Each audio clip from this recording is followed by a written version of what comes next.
එහෙම තමයි මේ වැඩේ කරන්නේ. මේකෙන් ආගේ කොණ්ඩේ කළු වෙනවා, ආගේ කොණ්ඩේ ඝන කම වෙනවා, දික් වෙනවා, ඉස්සරි නැති වෙනවා, කොණ්ඩේ හැලෙන එකත් නතර වෙනවා. hair oil එක ගේන්න, hair oil එක ගේන්න, hair oil එක ගේන්න. හෙළ ළමයි ඔන්න ඉතින් ඔයාලා හැමෝම මගෙන් මේ ටිකේ මිලනවා hair oil එක ගේන්න, hair oil එක ගේන්න, hair oil එක ගේන්න කියලා.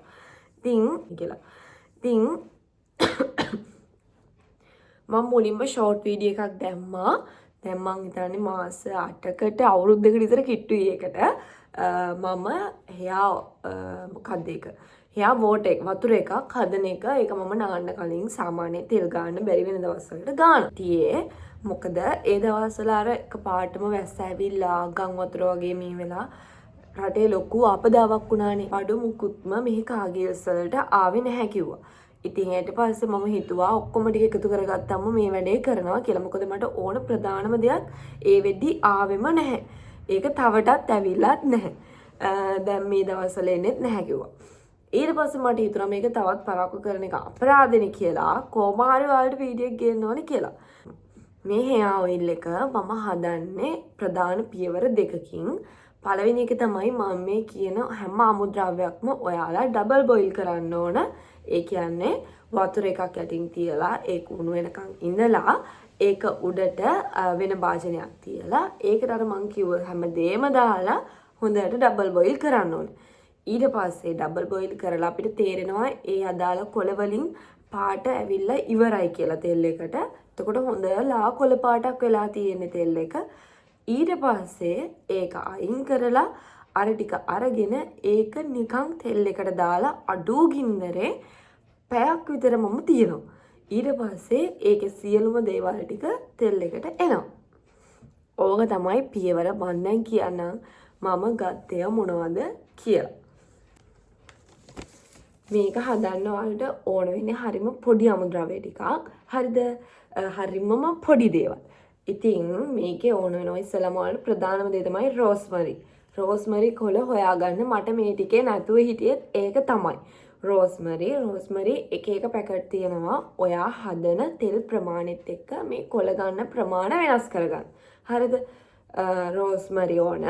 ඊට පස්සේ ඕන කොමාරිකා. අන්න ඕක තමයි මට හොයාගන්න නැති වුණ ඊළඟ කොළ වර්ගේ. අරුද කොළ කියලා කියන්නේ කොණ්ඩෙට මාරම හොඳ එකක්. මම මේ දවස්වල මගේ අයිබ්‍රෝස් වලත් ගෑවා ලාවට පොඩක් කළු වෙලා එනවා කියලා දැනෙනවා එකෙන්. දැන් මගේ අයිබ්‍රෝස් බානවා මෙතන මං ඉන්න තැනත් එක්ක මගේ මූණ පොඩක් බ්ලර් වෙලා වගේ තියෙනවා. අරුද කොළ මේ අරුද කොළ බණ්ඩාරවැල ඊට පස්සේ නුවරඑළිය පැත්තේ තියෙන ඇති මම දන්නේ නැහැ. බණ්ඩාරවැල ඊට පස්සේ මේ කොහෙද බිබිල බණ්ඩාරවල බිබිල වගේ පැතිවල මේ අරුද කොළ ඕන තරම් තියෙනවා. පාරවල් අයිනේ වැවිලා.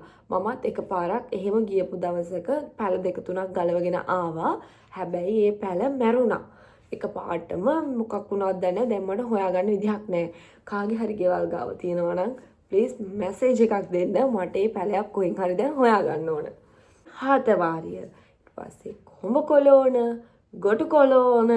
පස්සේ ආයෙල් ගොඩක්ම ඕන එක තමයි කරපිංචා කොළ.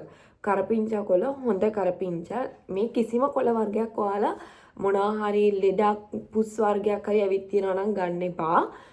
මුකුත් මෙහෙම නැතිව තමයි අපි ගන්න ඕන.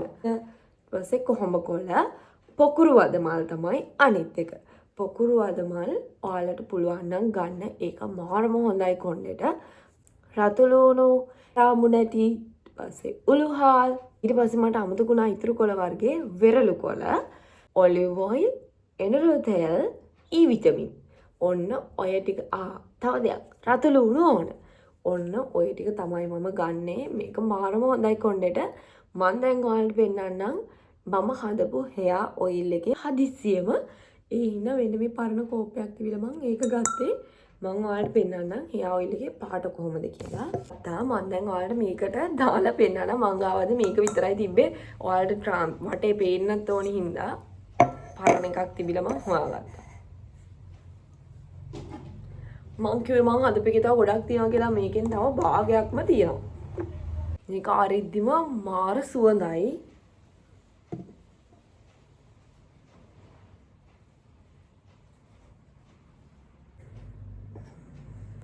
මෙන්න මේ තියෙන්නේ මේ තෙල් එකේ පාට. මේකෙත් හරියටම පේනවද නැහැ පොඩ්ඩක් ඉතින් මම බෑක් කැම් එක දාලා පෙන්නන්නම්. ඔන්න ඕක තමයි මේකේ හරිම කලර් එක. ඊට පස්සේ ඔයාලා E විටමින් ගන්න මේක නම් ඉතින් ගන්න තියෙන තැන් හැමෝම දන්නානේ. ඉතින් ඔයාලට පහසු තැනකින් E විටමිනුත් ගන්න ඕන. මම හදද්දී මම ඔයාලට දැන් කියනම් මේක හදන විදිය කොහොමද කියලා. මම අර කිව්ව හැම කොළ වර්ගයක්ම හොඳට හොදලා පිරිසිදු කරගෙන ඔයාලා චූටි කෑලි වලට කපා ගන්න. එහෙම නැත්නම් කපනට වඩා හොඳයි පොඩ්ඩක් වංගෙඩියකට දාලා කොටා ගන්න තියනවා නම් මම පුළුවන් දවසට වංගෙඩියකට දාලා කොටනවා නැත්නම් කපලා ගන්නවා. අරගෙන ඔයාලා මම පාවිච්චි කරන්නේ ගෙදර හිඳපු පොල් තෙල්. ඒක තියනවා නම් මාර හොඳයි කොණ්ඩේට කඩේ පොල් තෙල් ගන්නවට වඩා. හරිද? ගෙදර හිඳපු පොල් තෙල් අර මං කියපු විදිහට ඩබල් බ්‍රොයිල් කරන විදිහට පොල් තෙල් දාලා ඒකට අර හැම කොළ වර්ගයක්ම දාලා ඊට පස්සේ මං අර කියපු රතු ලුණු චූටියට කපලා උළුහාල් මේ ඔක්කොම ටික අර තෙල් වර්ග දෙක දාන්න එපා. හරිද? ඒ තෙල් වර්ග දෙක ඇරුණම ඉතුරු හැමදේම මේකට එකතු කරන්න ඕන. ඒ කියන්නේ ඔලිව් ඔයිලුයි එන්රෝ තෙලුයි නැතුව ඉතුරු හැම එකක්ම මේකට එකතු කරන්න ඕන. හරිද?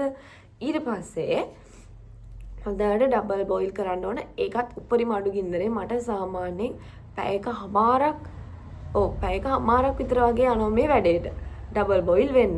මොකද අර වතුර ටික අතරත් වෙලාවේ වතුරෙන් තමයි ඒ වතුරේ රසණයෙන් තමයි තෙල් එක රත් වෙන්නේ. ඒ තෙල් එක රත් වීමත් එක්ක අර කොළ ටිකේ තියෙන ඔක්කොම විෂ ටික තෙල් එකට උරා ගන්නවා. විතර හැදුවාට පස්සේ මෙන්න මේ කලයකට පොඩ්ඩක් ළඟින් යන ලා පාටක් එනවා. ලා කොළ පාටක්, ලස්සන කොළ පාටක්. ඊට පස්සේ ඔයාලා මේ තෙල් ටික අරගෙන පැත්තකින් තියලා ඒකෙන්ම තෙල් චුට්ටක් අරගෙන අර කොළ ටිකත් එක්ක දාලා එකවර අඩිය ඝනකම තියෙන මම ගන්නවා මැටි භාජනයක්. ඔයාලට පුළුවන් නම් මැටි භාජනයක්ම ගන්න වෙන ඉඳුල් දේවල් වලට පාවිච්චි කරන්නේ නැති. හරිද? මැටි භාජනයක් අරගෙන ඒකට අර තෙල් ටිකයි අර අපි හිඳපු කොළ ටිකයි ඒ ටික ඔක්කොම දාලා තෙලේ බැද ගන්න තමයි තියෙන්නේ. බැද ගන්න එකත් ඉක්මනට අපි බැද ගන්නේ නැහැ. මොකද ඒක එතකොට කර වෙලා යනවා. ඒකත් පැයක් වගේ යනවා. හිමීට ගින්දර උපරිම අඩු කරලා බැද ගද්දී එතකොට මෙන්න මේ වගේ තද කළු පාටකට උරු කොළ පාටක් එනවා. මේක මාරම සුවඳයි. සැවන්දරා මුල් ටිකක් එහෙම දාලා ලස්සනට බෝතලේ තියාගන්න පුළුවන්. ඊට පස්සේ අපි නිවෙන්න අරන් තිබ්බනේ දැන් තෙල් ටිකක්. ඒ ටික අපිට ඇඟිල්ල දාන්න පුළුවන්. රස්නෙට ආවට පස්සේ E විටමින් මම මේ එක කාඩ් එකක් මේකතු කරනවා. E විටමින් දාද්දී එක කාඩ් එකකුයි එකක් තමයි හදන්නේ. හරිද? ඒකට මම මෙන්න මේ කාඩ් එකක් දානවා. ඊට පස්සේ එන්රෝ තෙල් වල චූටි බෝතලේ තියෙන මේ සයිස් එකට වගේ අන්න ඒ බෝතලෙන් එකක් දානවා. ඔලිව් ඔයිලුත් ඒ බෝතලෙන්ම එකක් දාන්නේ. ඔන්න ওই විදිහට තමයි මේක හදාගන්නේ. ඊට පස්සේ අර තෙල් ටිකක් දාලා අපි මේ බෝතලේ මාසයක් වහලා තියන්න ඕන. අන්න ඒකින් තමයි මේකේ ගුණය වැඩි වෙන්නේ. ඔයාලා අනිවාර්යයෙන්ම මාසයක් මේක වහලා තියන්නම ඕනේ. දෙකක ගාගෙන මේ ඉස්සලම් මෙන්න මේ මැද ඔළුවේ මැද රේඛාවේ ගාලා ළඟ රේඛා බෙදලා අරගෙන මේ හැම මේකකම ගාලා ඉන්න ඕන රොදේකම. මෙහෙම. ඔයාලා අනිවාර්යෙන් මේක රෑ ගාලා උදේ හොදන්න. එතකොට බෙනිෆිට් වැඩි. මොකද අපි මේ වෙලේ ගානවට වඩා මම රෑ ගාලා මාස්ක් එකක් දාගෙන නිදාගන්නේ. එතකොට කොට්ටවල ගෑවෙන්නෙත් නැහනේ. නැත්තම් මේක ගෑවුනාට පස්සේ කහට වගේ හිටිනවා. මොකද කොළවල කහට තියෙන හින්දා. මේකෙන් ආගේ කොණ්ඩේ කළු වෙනවා. ආගේ කොණ්ඩේ ඝනකම වෙනවා. දික් වෙනවා. ඉස්සරි නැති වෙනවා. කොණ්ඩේ හැලෙන එකත් නතර වෙනවා. ලොකු කාලයක් නෑ. දැන් මගේ කලයක තියෙන මෙන්න මෙතන. මම මේක මෙතනින් ධම්මනේ දැම්මේ. එතකොට මේ ටිකම දික් වෙලා තමයි තියෙන්නේ. ඉතින් ඔයාලට පුළුවන් හදලා බලන්න. ඕක තමයි මගේ hair oil එක.